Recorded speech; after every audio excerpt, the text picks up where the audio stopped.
পড়ানো হবে এবং পরপর ভিডিওগুলো আসতে থাকবে। তাই যারা এখনও চ্যানেলটি সাবস্ক্রাইব করেনি তারা অবশ্যই চ্যানেলটি সাবস্ক্রাইব করে নেবে। ঠিক আছে, তাহলে আমরা আজকে আমাদের যে মেন ক্লাস সেই ক্লাসে চলে যাই। তাহলে আজকে আমাদের আলোচনার বিষয় কি আছে? রেসপিরেটরি সিস্টেম বা শ্বসন তন্ত্র। তাহলে আমরা শ্বসন তন্ত্র সম্পর্কে আজকে বিস্তারিত আলোচনা করব। তাহলে চলো শুরু করি আমাদের ক্লাস আজকে। শ্বসন তন্ত্রের প্রথমে আমরা পড়ে নেব প্রথমে ব্রিথিং।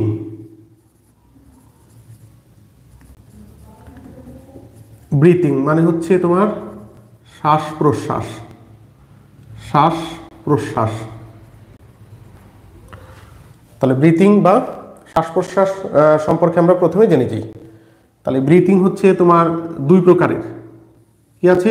দুই প্রকারের। প্রথম যে প্রকার রয়েছে সেটা হচ্ছে তোমার প্রশ্বাস। কি আছে? প্রশ্বাস, ইনহেলিয়েশন। এবং আর একটা হচ্ছে তোমার নিঃশ্বাস, নিঃশ্বাস। তাহলে ব্রিথিং বা শ্বাস প্রশ্বাস হচ্ছে দুই প্রকারের, একটা হচ্ছে প্রশ্বাস এবং নিঃশ্বাস। তাহলে আমরা বায়ুমণ্ডল থেকে যে বায়ু বা হাওয়া আমাদের শরীরে গ্রহণ করি সেটাকে বলা হচ্ছে প্রশ্বাস। তাহলে আমরা যে বায়ু থেকে যে বায়ুমণ্ডলের যে উপাদান মানে গ্যাসীয় উপাদান যেটা শরীরের মধ্যে প্রবেশ করালাম নাকের মাধ্যমে, এটাকে বলা হচ্ছে তোমার প্রশ্বাস। তাহলে প্রশ্বাস কাকে বলা হবে? আমরা যখন বায়ু থেকে বিভিন্ন গ্যাসীয় উপাদানকে ভিতরে টেনে নিই সেটাকে বলা হচ্ছে তোমার প্রশ্বাস। আর নিঃশ্বাস কাকে বলা হয়? যখন আমরা ভিতর থেকে বায়ুটাকে বাইরে বের করে দিই সেটাকে বলা হচ্ছে নিঃশ্বাস।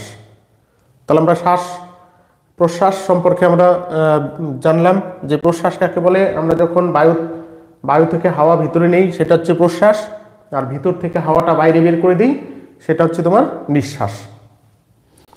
তাহলে প্রশ্বাস যখন আমরা নিই তখন বায়ুমণ্ডলে যে গ্যাসীয় উপাদানগুলো রয়েছে যে অনুপাতে রয়েছে সেই অনুপাতে আমরা সেটাকে শরীরের মধ্যে প্রবেশ করাই। তাহলে বায়ুমণ্ডলে যে গ্যাসীয় উপাদান সেই গ্যাসীয় উপাদানের অনুপাতগুলো কি আছে? অর্থাৎ প্রশ্বাসের সময় আমরা অক্সিজেন, কার্বন ডাইঅক্সাইড, নাইট্রোজেন কতটা পরিমাণে শরীরের মধ্যে প্রবেশ করাই। তাহলে সেটা প্রশ্বাসের এখানে লিখতে হবে। যেমন নাইট্রোজেন, নাইট্রোজেনের পরিমাণ হচ্ছে আমাদের শরীরে যায় হচ্ছে 78%। তাহলে যতটুকু বায়ুমণ্ডল আমরা গ্রহণ করি তার মধ্যে 78% কি থাকে? নাইট্রোজেন। এবং অক্সিজেন থাকে O2, অক্সিজেন থাকে প্রায় 21%। আমরা রাউন্ড ফিগারে ধরেছি, প্রায় 21% গ্রহণ করি। অর্থাৎ প্রশ্বাসের মাধ্যমে আমাদের শরীরে নাইট্রোজেন প্রবেশ করে 78%, অক্সিজেন প্রবেশ করে 21% এবং কার্বন ডাইঅক্সাইড অর্থাৎ CO2 প্রবেশ করে 0.03%। তাহলে প্রশ্বাসের সঙ্গে বায়ুমণ্ডলের যে নাইট্রোজেন আছে সেটা 78% প্রবেশ করে, অক্সিজেন 21% এবং কার্বন ডাইঅক্সাইড 0.03% আমাদের শরীরে প্রবেশ করে। এবং ফুসফুস থেকে আবার সেইটা যখন বাইরে বেরিয়ে আসে তাহলে সেটাকে কি বলা হয়? নিঃশ্বাস। তাহলে নিঃশ্বাসের সময় কোন উপাদান কতটুকু বেরিয়ে আসবে? যেরকম আমরা নাইট্রোজেন যেটুকু নিয়েছিলাম তার টোটাল অংশটাই বেরিয়ে আসে। নাইট্রোজেন আমাদের শরীরে কোনো কাজে লাগে না, তাই যেটুকু গ্রহণ করি তার পুরো অংশটাই আবার নিঃশ্বাসের মাধ্যমে ছেড়ে দিই। কিন্তু অক্সিজেন আমাদের শরীরে কাজে লাগে, অক্সিজেনটাই হচ্ছে আমাদের মেন দরকারি। তাহলে 21%-র মধ্যে প্রায় 4% অক্সিজেন আমাদের শরীরে ব্যবহার করে ফেলে। তাহলে নিঃশ্বাসের সময় কত শতাংশ বেরিয়ে আসে? 17%। আর প্রশ্বাসের সময় আমরা কত শতাংশ নেই? প্রায় 21%। তাহলে কার্বন ডাইঅক্সাইড কত নিয়েছি? 0.03%। কিন্তু নিঃশ্বাসের সময় এর পরিমাণ বাড়বে, কেননা অক্সিজেন যেটুকু নিয়েছে সেটা কার্বন ডাইঅক্সাইড হিসাবে বেরিয়ে আসবে।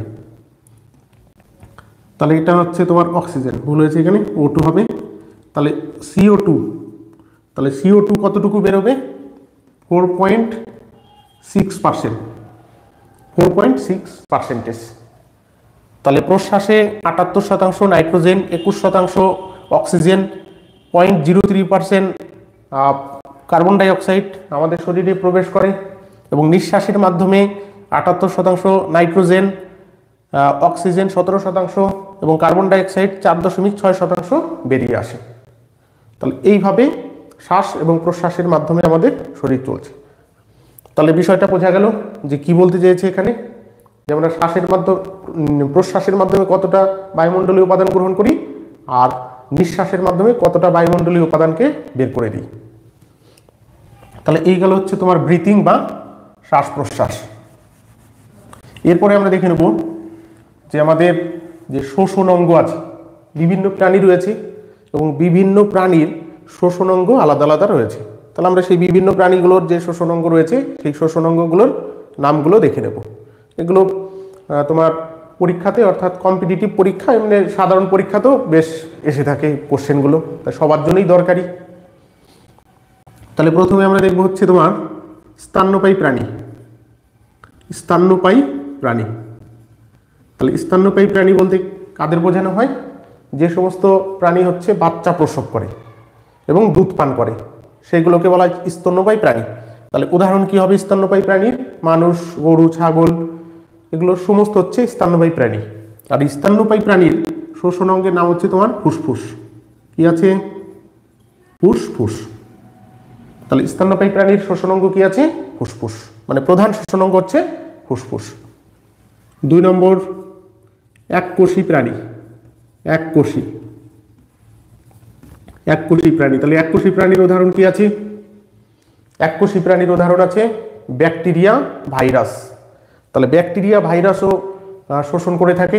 তাহলে তাদের যে শ্বসন অঙ্গ, তাদের শ্বসন অঙ্গের নাম হচ্ছে তোমার দেহতল। দেহতল। তাহলে কি আছে? এককোষী প্রাণীর শ্বসন অঙ্গের নাম ব্যাকটেরিয়া, ভাইরাসের দেহতল, বডি সারফেস। ইংরেজিতেও আসে অনেক সময় বডি সারফেস। তাহলে বাংলায় হচ্ছে দেহতল এককোষী প্রাণীর এবং ইংরেজিতে হচ্ছে বডি সারফেস। এটা হচ্ছে তোমার এককোষী প্রাণীর শ্বসন অঙ্গের নাম। আরো বিভিন্ন উদাহরণ রয়েছে, যেমন জলজ প্রাণী। জলজ প্রাণী, জলজ প্রাণীর শ্বসন অঙ্গের নাম হচ্ছে তোমার ফুলকা। কি আছে? ফুলকা। তাহলে জলজ প্রাণী কি আছে? মাছ। আমাদের প্রথম উদাহরণই মাথায় আসে, যেটা হচ্ছে তোমার মাছ। তাহলে মাছের শ্বসন অঙ্গের নাম কি আছে? ফুলকা। তাহলে জলজ প্রাণীর শ্বসন অঙ্গ সাধারণত ফুলকা। 4 নম্বর হচ্ছে তোমার জলজ প্রাণী অঙ্গুরিমাল প্রাণী অথবা কীট পতঙ্গ। আমরা প্রথমে দেখে নিই কীট পতঙ্গ। কীট পতঙ্গ, তাহলে কীট পতঙ্গর উদাহরণ কি হবে? যেমন মশা, মাছি, আরশোলা, এগুলো হচ্ছে কীট পতঙ্গের উদাহরণ। আর এছাড়াও আরো অনেক কীট পতঙ্গ রয়েছে। তাহলে কীট পতঙ্গের যে শ্বসন অঙ্গ তার নাম হচ্ছে ট্রাকিয়া। ট্রাকিয়া। তাহলে কীট পতঙ্গের শ্বসন অঙ্গের নাম কি হবে? ট্রাকিয়া। ট্রাকিয়া। তাহলে কীট পতঙ্গের অর্থাৎ মশা, মাছি, আরশোলা, তাদের যে শ্বসন অঙ্গের নাম তার নাম হচ্ছে ট্রাকিয়া বা শ্বাসনালী। এছাড়াও বলা হয় শ্বাসনালী। এছাড়া তোমার রয়েছে 5 নম্বর হচ্ছে অঙ্গুরিমাল প্রাণী। অঙ্গুরিমাল প্রাণী, তাহলে অঙ্গুরিমাল প্রাণী কিরকম আছে? যেরকম হচ্ছে তোমার কেঁচো। কেঁচো হচ্ছে অঙ্গুরিমাল প্রাণী। তাহলে কেঁচোর শ্বসন অঙ্গের নাম কি হবে? কেঁচোর শ্বসন অঙ্গের নাম হচ্ছে ত্বক, দেহত্বক। এটা ছিল দেহতল আর এটা হচ্ছে দেহত্বক মানে স্কিন। স্কিন। তাহলে অঙ্গুরিমাল প্রাণীর যে শ্বসন অঙ্গ তার নাম হচ্ছে তোমার দেহত্বক বা স্কিন, অর্থাৎ ত্বকের মাধ্যমে এটা শ্বাসকার্য পরিচালনা করে থাকে। তাহলে কারা সেটা? অঙ্গুরিমাল প্রাণী। তাহলে স্তন্যপায়ী প্রাণীর শ্বসন অঙ্গের নাম ফুসফুস, এককোষী প্রাণীর দেহতল বা বডি সারফেস, জলজ প্রাণীর ফুলকা, কীট পতঙ্গের ট্রাকিয়া, অঙ্গুরিমাল প্রাণীর দেহত্বক বা স্কিন হচ্ছে তোমার প্রধান শ্বসন অঙ্গ। এছাড়া আমরা আর একটা উদাহরণ দেখতে পারি, সেটা হচ্ছে তোমার 3 ধরনের শ্বসন অঙ্গই দেখা যায়। সেটা হচ্ছে তোমার ব্যাঙ। কি আছে? ব্যাঙ। তাহলে ব্যাঙের ক্ষেত্রে অর্থাৎ বয়স অনুসারে বা অবস্থান স্থিতি অনুসারে ব্যাঙের 3 ধরনের শ্বসন অঙ্গ দেখা যায়। যেমন ব্যাঙ যখন ছোট থাকে অর্থাৎ ব্যাঙাচি, ছোট অবস্থায় ব্যাঙকে কি বলা হয়? ব্যাঙাচি। তাহলে ব্যাঙাচির শ্বসন অঙ্গের নাম হচ্ছে ফুলকা। ব্যাঙাচি। তাহলে ব্যাঙাচির শোষণ অঙ্গের নাম কি হবে? ফুলকা, মাছের মতো। তাহলে ব্যাঙাচির শোষণ অঙ্গের নাম হচ্ছে ফুলকা। এবং পরিণত ব্যাঙ, পরিণত ব্যাঙ, তাহলে পরিণত ব্যাঙের শোষণ অঙ্গের নাম হচ্ছে ফুসফুস। কি আছে? ফুসফুস। তাহলে ব্যাঙাচি অর্থাৎ ছোট যে ব্যাঙগুলো রয়েছে তার শোষণ অঙ্গের নাম হচ্ছে ফুলকা, এবং পরিণত ব্যাঙের শোষণ অঙ্গের নাম হচ্ছে ফুসফুস। এছাড়া অনেক সময় ব্যাঙ মাটির তলাতে অনেক সময় অবস্থান করে, বা মাটির তলায় কোনো গর্তের মধ্যে মানে স্থির অবস্থায় অবস্থান করে। সেই সময় স্থির ব্যাঙ অর্থাৎ মাটির তলায় অবস্থিত স্থির যে ব্যাঙ, সেই ব্যাঙের যে শোষণ অঙ্গ, সেই সময় যে শোষণ কার্য পরিচালনা করে সেটা হচ্ছে তোমার ত্বকের সাহায্যে। ত্বকের সাহায্যে। তাহলে কি ব্যাঙ এটা? এটা হচ্ছে তোমার শীতঘুম ব্যাঙ। শীতঘুম ব্যাঙ। তাহলে শীতঘুম ব্যাঙ কাকে বলা হয়? মাটির তলায় কোনো গর্তের মধ্যে ব্যাঙ যখন চুপচাপ বসে থাকে, কোনো অঙ্গ প্রত্যঙ্গের সঞ্চালন করে না, তখন তারা যে শোষণ কার্য পরিচালনা করে সেটা হচ্ছে ত্বকের সাহায্যে। অর্থাৎ শীতঘুম ব্যাঙের শোষণ অঙ্গ হচ্ছে ত্বক। তাহলে আমরা এখানে দেখতে পাচ্ছি 3 ধরনের শোষণ অঙ্গ রয়েছে ব্যাঙের: ব্যাঙাচি অবস্থায় ফুলকা, পরিণত অবস্থায় ফুসফুস, এবং শীতঘুম ব্যাঙের যে শোষণ অঙ্গ সেটা হচ্ছে তোমার ত্বক। তাহলে বিভিন্ন প্রাণীর বিভিন্ন শোষণ অঙ্গ তোমার রয়েছে। তাহলে এগুলো পড়ে রাখতে হবে সব, এগুলো পরীক্ষায় আসে, বিভিন্ন পরীক্ষাতে, কম্পিটিটিভ পরীক্ষাতে। তাহলে স্তন্যপায়ী প্রাণী ফুসফুস, এককোষী প্রাণী দেহতল, জলজ প্রাণী ফুলকা, কীটপতঙ্গ ট্রাকিয়া, অঙ্গুরিমাল দেহত্বক বা স্কিন, ব্যাঙাচি অবস্থায় ফুসফুস এই ফুলকা, পরিণত অবস্থায় ফুসফুস, এবং শীতঘুম ব্যাঙ হচ্ছে ত্বক। তাহলে এই হচ্ছে বিভিন্ন প্রাণীর বিভিন্ন শোষণ অঙ্গের নাম। এরপরে আমরা একদম মেন বিষয়, অর্থাৎ আমাদের আজকে যে শোষণতন্ত্র, সেই শোষণতন্ত্রের যে মেন বিষয় সেতে চলে যাব। তাহলে কি আছে আমাদের আজকে মেন আলোচনার টপিক? সেটা হচ্ছে তোমার শোষণতন্ত্র। তাহলে শোষণতন্ত্রকে দুটো ভাগে ভাগ করা হয়। কটা ভাগে ভাগ করা হয়? দুটো ভাগে ভাগ করা হয় শোষণতন্ত্রকে। একটা হচ্ছে তোমার বহিঃশোষণ, একটা হচ্ছে তোমার অন্তঃশোষণ। তাহলে বহিঃশোষণ আর হচ্ছে অন্তঃশোষণ। তাহলে শোষণতন্ত্রকে কটা ভাগে ভাগ করা হয়েছে? দুটো, একটা বহিঃশোষণ আর হচ্ছে অন্তঃশোষণ। বহিঃশোষণ ঘটে হচ্ছে তোমার ফুসফুস। তাহলে বহিঃশোষণ কোথায় ঘটে? ফুসফুসে। অন্তঃশোষণ কোথায় ঘটে? মাইটোকন্ড্রিয়া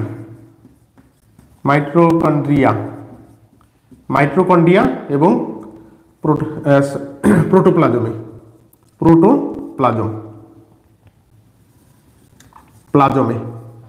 তাহলে অন্তঃশোষণ সংগঠিত হয় মাইটোকন্ড্রিয়া এবং প্রোটোপ্লাজমে, আর বহিঃশোষণ সংগঠিত হচ্ছে ফুসফুসে। বহিঃশোষণ ফুসফুসে, অন্তঃশোষণ মাইটোকন্ড্রিয়া এবং প্রোটোপ্লাজমে।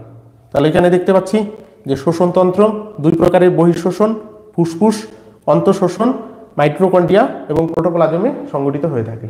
তাহলে আজকে আমরা যে বিষয়টা নিয়ে আলোচনা করব সেটা হচ্ছে তোমার বহিঃশোষণ প্রণালী, অর্থাৎ বহিঃশোষণ প্রণালীর A to Z আমরা আজকে আলোচনা করব। তাহলে এগুলো মুছে দিই।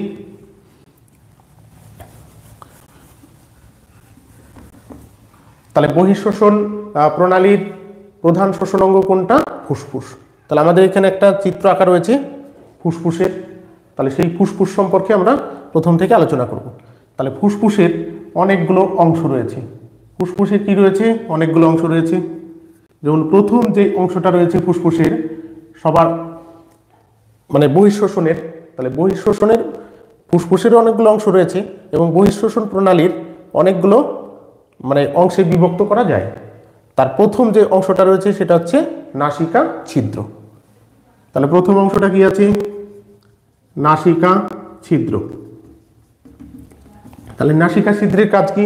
আমাদের যে নাসিকা ছিদ্র রয়েছে, বাইরে থেকে যে বায়ু বা হাওয়া সেটাকে ভিতরের দিকে গ্রহণ করা হচ্ছে নাসিকা ছিদ্রের কাজ। তাহলে এর বিশেষ কাজ নেই। তাহলে শোষণে বা শোষণতন্ত্রে নাসিকা ছিদ্রের কাজ হচ্ছে বায়ুমণ্ডল থেকে বায়ু বা অক্সিজেন, বিশেষত আমাদের কাজে লাগে যেটা অক্সিজেনকে গ্রহণ করা। এই নাসিকা ছিদ্রের মাধ্যমে আমরা সেটা করে থাকি। নাসিকা ছিদ্রের পরে দ্বিতীয় যে অংশ রয়েছে বহিঃশ্বসন প্রণালীর, সেটার নাম হচ্ছে ফায়ারিংস। 2 নম্বর কি আছে? ফায়ারিংস, PHARYNX, ফায়ারিংস। তাহলে ফায়ারিংস, তাহলে নাসিকা ছিদ্রের পরের যে শোষণ অঙ্গের যে দ্বিতীয় অংশটা, সেই অংশের নাম কি আছে? ফায়ারিংস। তাহলে আমাদের নাকের ওইখান থেকে যে নালিকাটা চলে গেছে, সেই নালিকার সেই অংশটার নাম হচ্ছে তোমার ফায়ারিংস। কি আছে? ফায়ারিংস। এছাড়া তোমার নাসিকার এইখানে আর একটা অংশ রয়েছে, নাসিকা কপাটিকা। নাসিকা কপাটিকা, নাসিকা কপাটিকা, এটা লেখা হয়নি, লিখে দিচ্ছি এখানে। তাহলে 2 নম্বর আর একটা কি অংশ রয়েছে? নাসিকা কপাটিকা। নাসিকা কপাটিকা। তাহলে নাসিকাটা কপাটিকা কি করে? তোমার নাসিকা কপাটিকার ওইখানে তরল পদার্থ থাকে, অর্থাৎ মিউকাসের মতো পদার্থ থাকে। নাসিকা ছিদ্রের মধ্যে দিয়ে বাইরে থেকে আমরা যে বায়ু গ্রহণ করি, বায়ুর সঙ্গে ধুলোবালিও চলে যায়। তাহলে সেই ধুলোবালিগুলো নাসিকা কপাটিকার কাছে যে মিউকাসের মতো তরল পদার্থ, অর্থাৎ চটচটে পদার্থ রয়েছে, সেই ধুলোবালিগুলো আটকে যায়। তাহলে কোথায় আটকে যায়? সেটা নাসিকা কপাটিকার কাছে। কেন আটকে যায়? কারণ বায়ুতে ধুলোবালি রয়েছে এবং এখানে তরল পদার্থ রয়েছে মিউকাসের মতো, এবং সেইখানে সেই ধুলোবালিগুলো তোমার আটকে যায় এবং পরিষ্কার বায়ুটা আমাদের ফুসফুসের মধ্যে প্রবেশ করে। তাহলে এই হচ্ছে তোমার নাসিকা কপাটিকার কাজ। তাহলে নাসিকা কপাটিকার পরে যে অংশটা রয়েছে সেটা হচ্ছে তোমার ফায়ারিংস। 3 নম্বর হচ্ছে ফায়ারিংস। ফায়ারিংস, তাহলে ফায়ারিংসের কি কাজ হবে? ফায়ারিংস হচ্ছে এরকম একটি নালিকা যেখানে তোমার নাক দিয়ে শ্বাস নিলে সেই শ্বাসবায়ুও যাবে, আবার আমরা মুখ দিয়ে যে খাবার গ্রহণ করি সেই খাবারটাও তোমার ফায়ারিংসের মধ্যে দিয়ে যাবে। তাহলে এখানে যে কোশ্চেনটা হয় সেটা হচ্ছে আমাদের শ্বসনতন্ত্রের কোন অংশে তোমার খাদ্য এবং বায়ু মিলিত হয়? খাদ্য এবং বায়ু মিলিত হয়। তাহলে এই ফায়ারিংসের যে অংশটা রয়েছে, এখান দিয়ে বায়ু যেরকম যায় আমাদের ফুসফুসে, সেরকম আমরা খাদ্য গ্রহণ করলে খাদ্য তোমার এইখান দিয়ে আসে এবং পাকস্থলীতে চলে যায় অন্য পথে। এই যে এখানে যেটা আঁকা রয়েছে, এই পথে তোমার চলে যায় খাদ্যটা পাকস্থলীতে, আর হাওয়াটা চলে আসে বা বায়ুটা চলে আসে ফুসফুসে। তাহলে ফায়ারিংসের কাজ, ফায়ারিংসের বিশেষত্ব কি আছে? এই ফায়ারিংসে তোমার বায়ু এবং খাদ্যের মিশ্রণ ঘটে। তাহলে পরীক্ষায় এর আগে পরে তোমার এসেছে যে শ্বসনতন্ত্রের কোন অংশে বায়ু এবং খাদ্যের মিশ্রণ ঘটে, তাহলে সেটা হচ্ছে তোমার ফায়ারিংস। তাহলে ফায়ারিংস অংশে খাদ্য এবং বায়ুর মিশ্রণ লক্ষ্য করা যায়।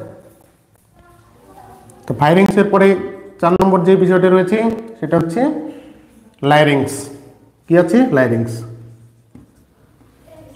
লাইরিংস, LARYNX, লাইরিংস।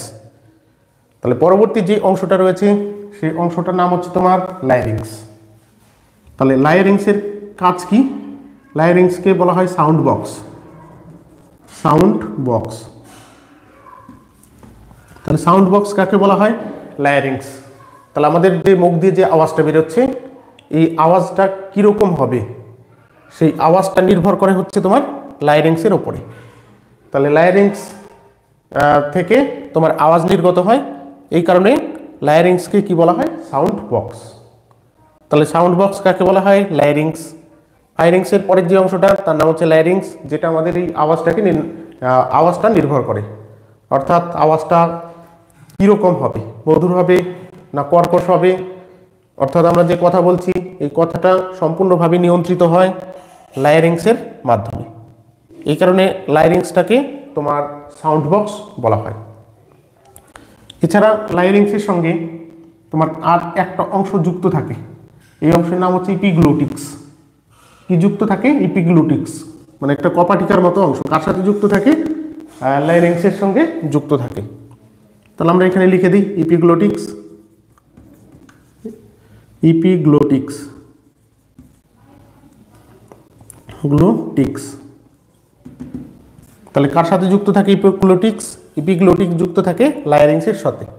এটা একটা কপাটিকার মতো কাজ করে।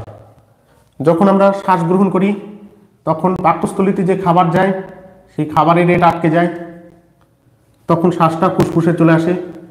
আবার আমরা যখন খাদ্য গ্রহণ করি তখন এই কপাটিকা অর্থাৎ ইপিগ্লোটিক্স তোমার শ্বাসগ্রহণ থেকে আটকে দেয়, তখন খাবারটা পাকস্থলিতে চলে যায়।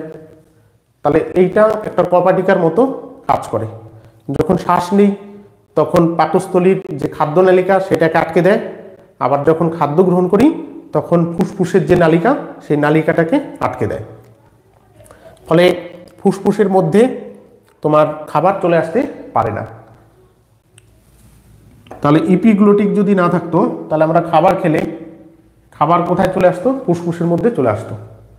এবং চূড়ান্ত বা কখনো কখনো তোমার ফুসফুসের মধ্যে খাবার চলে আসে, তখন কি হয়? হাঁচি হয়। হাঁচির মাধ্যমে সেটা বেরিয়ে যায়, কেননা ফুসফুস কখনো কঠিন উপাদানকে সহ্য করে না। তাহলে কোনো কঠিন বস্তু তোমার এখানে ঢুকে গেলে সেটা প্রচণ্ড গতিবেগে হাঁচির মাধ্যমে সেটা বেরিয়ে আসবে। তাহলে ইপিগ্লোটিক্সের কাজ হচ্ছে খাদ্য এবং বায়ুকে তার নির্দিষ্ট পথে পরিচালনা করা। এটা হচ্ছে ইপিগ্লোটিক্সের কাজ। আর ইপিগ্লোটিক্স হচ্ছে ব্রেনের মেডুলা অফ লাঙ্গাটা, মেডুলা অফ লাঙ্গাটা দ্বারা নিয়ন্ত্রিত। তাহলে আমাদের পশ্চাৎ মস্তিষ্কের একটা অংশ নাম হচ্ছে মেডুলা অফ লাঙ্গাটা। পরবর্তী সময়ে আমরা মস্তিষ্ক সম্পর্কেও পড়ব। তাহলে পশ্চাৎ মস্তিষ্কের একটা অংশের নাম হচ্ছে মেডুলা অফ লাঙ্গাটা। এই মেডুলা অফ লাঙ্গাটা দ্বারা ইপিগ্লোটিক্স নিয়ন্ত্রিত হয়। তাই কখনো আমরা যদি আনমনা থাকি তখন এই মেডুলা অফ লাঙ্গাটা কাজ করা বন্ধ করে দেয় বা নিয়ন্ত্রণ হারিয়ে ফেলে, তখন এই ইপিগ্লোটিক্স তোমার কোনো কাজ করে না। ফলে খাদ্য খেলে ফুসফুসে ঢুকে যায় এবং হাঁচির মাধ্যমে সেটা বেরিয়ে আসে।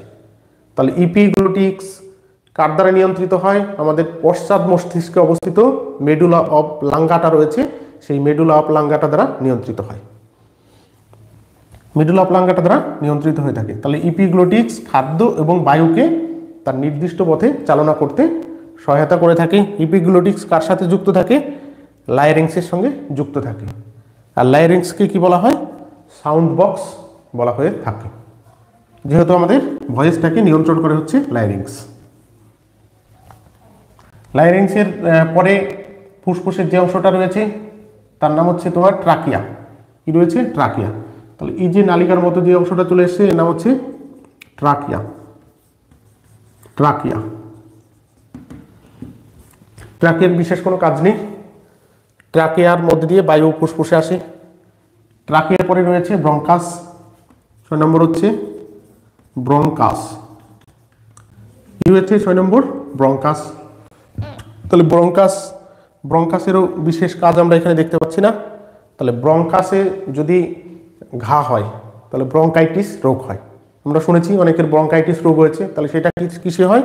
তোমার ফুসফুসের যে নালিকা যার মধ্যে দিয়ে হাওয়া অর্থাৎ বায়ু যায় সেই নালিকায় যদি অর্থাৎ ব্রঙ্কাসে যদি ঘা হয় তাহলে কি রোগ হবে? ব্রঙ্কাইটিস। ব্রঙ্কাসে ঘা হলে সেটাকে বলা হয় ব্রঙ্কাইটিস। ব্রঙ্কাসের পরে রয়েছে তোমার ব্রঙ্কিওলেম। কি রয়েছে? ব্রঙ্কিওলেম।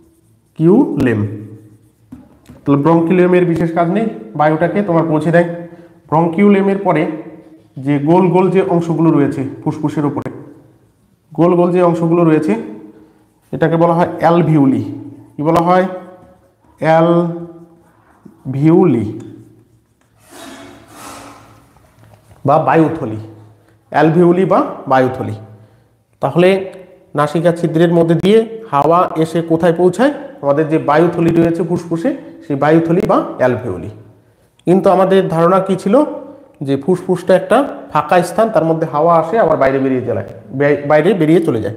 কিন্তু বাস্তবিক পক্ষে ফুসফুস হচ্ছে অসংখ্য বায়ু গ্রহন্তির সমষ্টি, অর্থাৎ অনেক লক্ষ লক্ষ বায়ুর গ্রহন্তি রয়েছে, যেটাকে বলা হচ্ছে তোমার অ্যালভিউলি বা বায়ু গ্রহন্তি। তাহলে আমাদের যে শ্বাসবায়ু ঢোকে এই বায়ু গ্রহন্তিগুলোর মধ্যে জমা হয়, আবার সেইখান থেকে আবার যখন ব্যাক করে তখন আবার ফিরে আসে। তাহলে বায়ু গ্রহন্তির কি কি কাজ আছে আমরা সেটা দেখে নিই। বায়ু গ্রহন্তি বা অ্যালভিউলি। তাহলে বায়ু গ্রহন্তিতে কি চলে আসে? তোমার বায়ুমণ্ডলের যে গ্যাসীয় উপাদানগুলো আমরা গ্রহণ করি সেগুলো চলে আসে। তাহলে আমরা আগেই বলেছি এই গ্যাসীয় উপাদানগুলোর মধ্যে কেবলমাত্র অক্সিজেন আমাদের দরকার হয়। তাহলে অ্যালভিউলি থেকে অক্সিজেন O2, অ্যালভিউলি থেকে অক্সিজেন তোমার রক্তের হিমোগ্লোবিনের মাধ্যমে বাহিত হয়ে মাইটোকন্ড্রিয়াতে পৌঁছে যায়। তাহলে অ্যালভিউলি থেকে অক্সিজেন কোথায় চলে যায়? রক্তের হিমোগ্লোবিনের মাধ্যমে মাইটোকন্ড্রিয়াতে পৌঁছে যায়। আর আমরা পাচনতন্ত্র পড়তে গিয়ে বলেছিলাম যে ক্ষুদ্রান্তের ভিল্লি থেকে খাদ্যের যে পুষ্টি উপাদান সেটা রক্তে মেশে এবং সেটা রক্তের মাধ্যমে কোথায় চলে যায়? মাইটোকন্ড্রিয়াতে চলে যায়। তাহলে পাকস্থলীর ক্ষুদ্রান্তের ভিল্লি থেকে খাদ্য উপাদান মাইটোকন্ড্রিয়াতে চলে যায়। আর এদিকে ফুসফুস থেকে অর্থাৎ ফুসফুসের অ্যালভিউলি বা বায়ুগ্রন্থি থেকে অক্সিজেন রক্তের হিমোগ্লোবিনের মাধ্যমে মাইটোকন্ড্রিয়াতে পৌঁছে যায়। আর মাইটোকন্ড্রিয়াতে গিয়ে তোমার আবার অন্তঃশোষণ হয়। আর অন্তঃশোষণ হলে ওই খাদ্য উপাদানগুলো জাল হয়ে অন্তঃশোষণ হয়, সেখানে অক্সিজেন দরকার হয়। আর এই অন্তঃশোষণের ফলে যে শক্তি উৎপাদন হয় সেই শক্তির মাধ্যমেই আমরা চলাফেরা করি, কথা বলি, সমস্ত কিছু করে থাকি। আর এই অন্তঃশোষণের ফলে এই কার্বন ডাই অক্সাইড এই অক্সিজেন অন্তঃশোষণে কাজে লাগে এবং সেইখান থেকে যে কার্বন ডাই অক্সাইড উৎপন্ন হয় সেইটা আবার তোমার কোথায় চলে আসে? অ্যালভিউলিতে চলে আসে। কার মাধ্যমে চলে আসে? রক্তের মাধ্যমে চলে আসে এবং সেইটা নিঃশ্বাসের মাধ্যমে আবার আমরা বাইরে বের করে দিই। তাহলে নিঃশ্বাসের মাধ্যমে কি বের করে দিই? কার্বন ডাই অক্সাইড বের করে দিই। তাহলে প্রশ্বাসের মাধ্যমে আমরা যে অক্সিজেন নেই সেটা অ্যালভিউলিতে পৌঁছায়, অ্যালভিউলি থেকে হিমোগ্লোবিনের মাধ্যমে মাইটোকন্ড্রিয়াতে পৌঁছায়, মাইটোকন্ড্রিয়াতে শোষণ হয়, শোষণের ফলে উৎপন্ন হয় কার্বন ডাই অক্সাইড। আর সেই কার্বন ডাই অক্সাইড রক্তের মাধ্যমে আবার অ্যালভিউলিতে পৌঁছায়, অ্যালভিউলি থেকে আবার নিঃশ্বাসের মাধ্যমে আমাদের বাইরে কার্বন ডাই অক্সাইড বেরিয়ে আসে। তাহলে এইভাবে তোমার বহিঃশ্বসন প্রণালী সংগঠিত হতে থাকে। তাহলে এইভাবে কি হয়? বহিঃশ্বসন প্রণালী চলে। এইবার এই যে অ্যালভিউলি রয়েছে এতে বিশেষ কিছু রোগ হয় এই অ্যালভিউলিতে। তাহলে এই গোলগোলগুলো কি আছে? এগুলো হচ্ছে তোমার অ্যালভিউলি, গোলগোল যে বায়ুথলি, অ্যালভিউলি বা বায়ুথলি।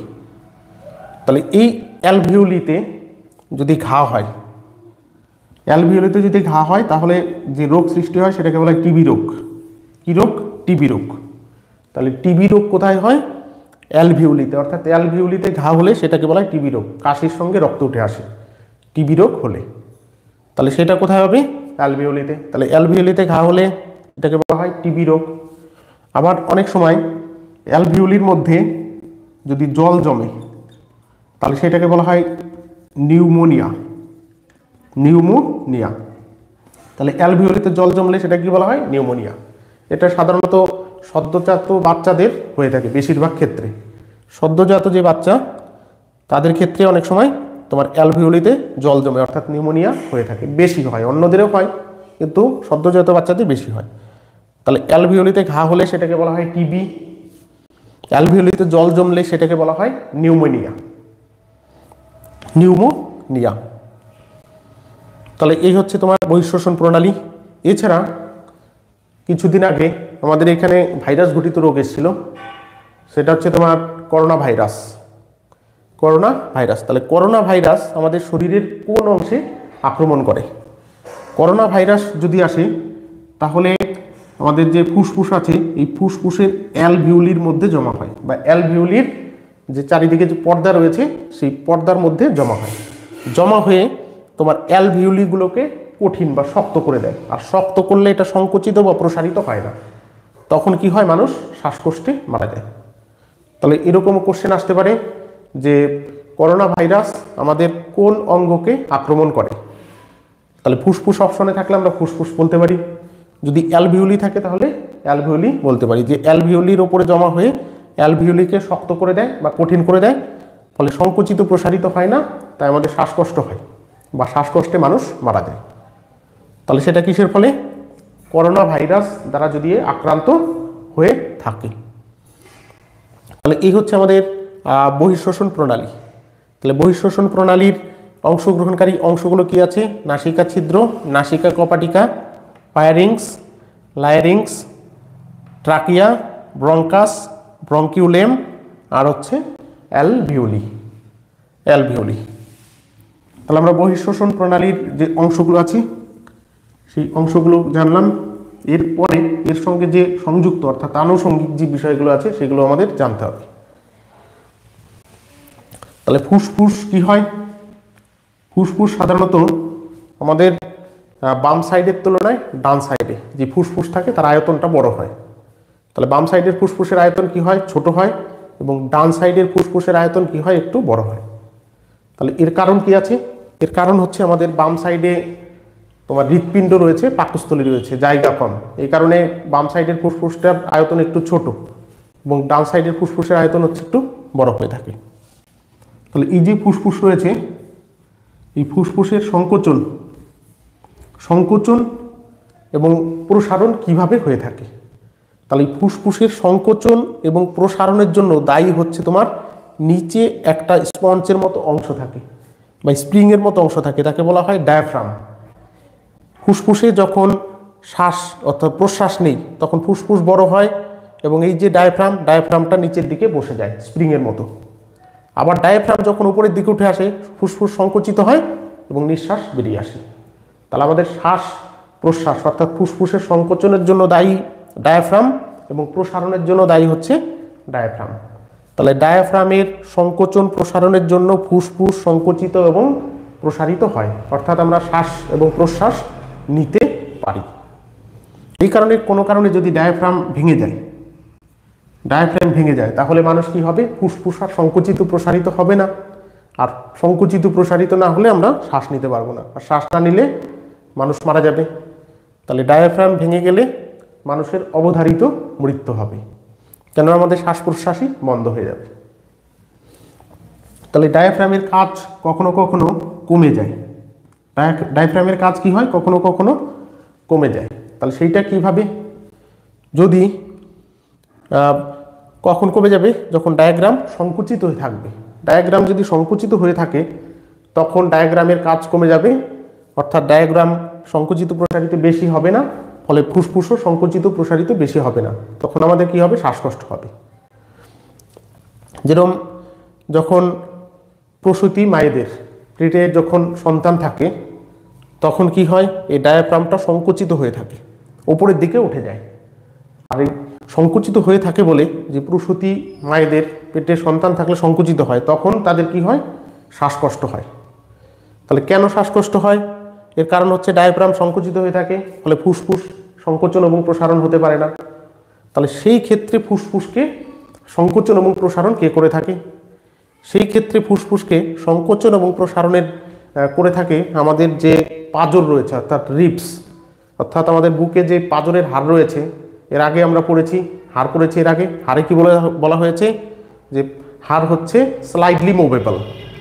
তাহলে সেই ক্ষেত্রে পাঁজর একবার উপরে ওঠে আবার নিচে নামে। তাহলে এই পাঁজরটা প্রসূতি মায়েদের ক্ষেত্রে তোমার ফুসফুসের সংকোচন এবং প্রসারণের ক্ষেত্রে কাজ করে থাকে, কারণ সেই সময় এই ডায়াফ্রাম সংকুচিত অবস্থায় রয়েছে, এর কাজ থাকে না। ঠিক আছে? তাহলে এই হচ্ছে তোমার ফুসফুসের যে বিষয়বস্তু রয়েছে। এছাড়া তোমার এই ফুসফুস থেকে কি হয়? তোমার অক্সিজেন, ফুসফুস থেকে অক্সিজেন কোথায় মেশে? রক্তে মেশে। আর রক্তে যখন অক্সিজেন মেশে তখন সেই রক্তকে কি বলা হয়? বিশুদ্ধ রক্ত। আর এই অক্সিজেন কার মাধ্যমে বাহিত হয়ে যায়? হিমোগ্লোবিনের মাধ্যমে। তাহলে ফুসফুস থেকে রক্ত যখন মাইটোকন্ড্রিয়ায় যায় তখন সেই রক্তকে বলা হয় অক্সি হিমোগ্লোবিন। তাহলে কি বলা হয়? Oxy haemoglobin. সেই বিশুদ্ধ রক্তকে কি বলা হয়? Oxy haemoglobin. আবার মাইটোকন্ড্রিয়া থেকে যখন রক্ত এই বায়ু ফুসফুসে আসে তখন সেই রক্তে কি থাকে? কার্বন ডাইঅক্সাইড থাকে।